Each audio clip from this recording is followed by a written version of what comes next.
Welcome to Finding Holiness, where we delve into timeless Torah wisdom, revealing the sacred in everyday moments. Join us on a journey to elevate your spirituality and discover holiness in every aspect of life.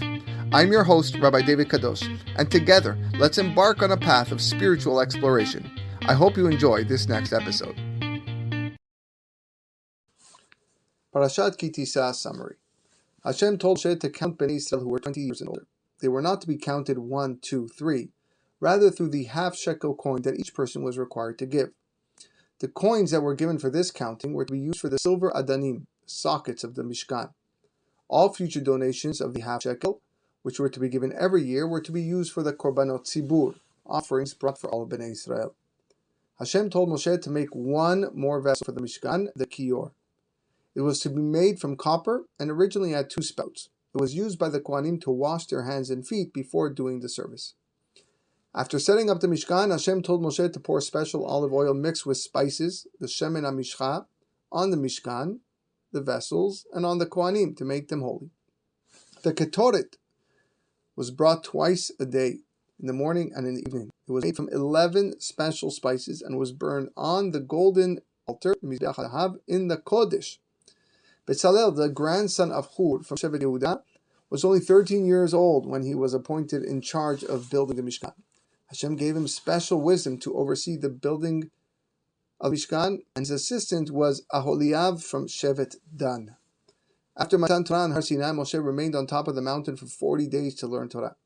At the end of these 40 days, Hashem gave him 2 tablets, 2 luchot made out of sapphire. Even though they should have been very heavy, a miracle occurred and Moshe was able to hold both of them in his hands.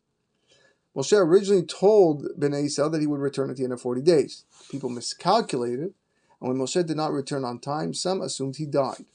The Erev Rav, who still had in their hearts to serve idols, suggested that they make an idol to take Moshe's place. Hur, the grandfather of Bezalel, the son of Caleb and Miriam, the sister of Moshe, stood up and tried to stop them, but he was killed by the crowd. The people approached Aharon and told him to make the idol. Aharon tried delaying them, telling them to ask their wives for gold earrings. The women refused, so the men took their own earrings and brought them to Aharon. Aharon took the gold and threw it into an oven. The Erev Rav got to work, and through sorcery, they turned the gold into an egel hazahav, a golden calf. Aharon again tried to delay, hoping Moshe would be back in time, and told them they will bring korbanot to Hashem the next day. However, early the next morning, the Erev began making a celebration around the calf.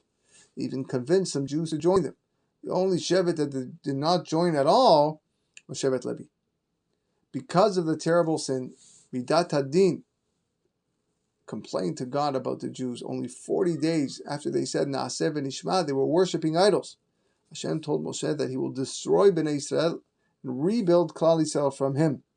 But Moshe prayed and begged God to save Bnei Israel, and Hashem agreed.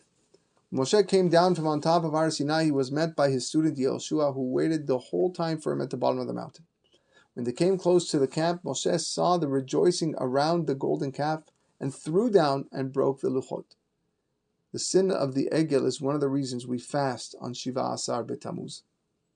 Moshe took the egel, burned it, and ground it up. The powdered egel was mixed with water and given to Bnei Israel to drink. If they served the egel, they would die.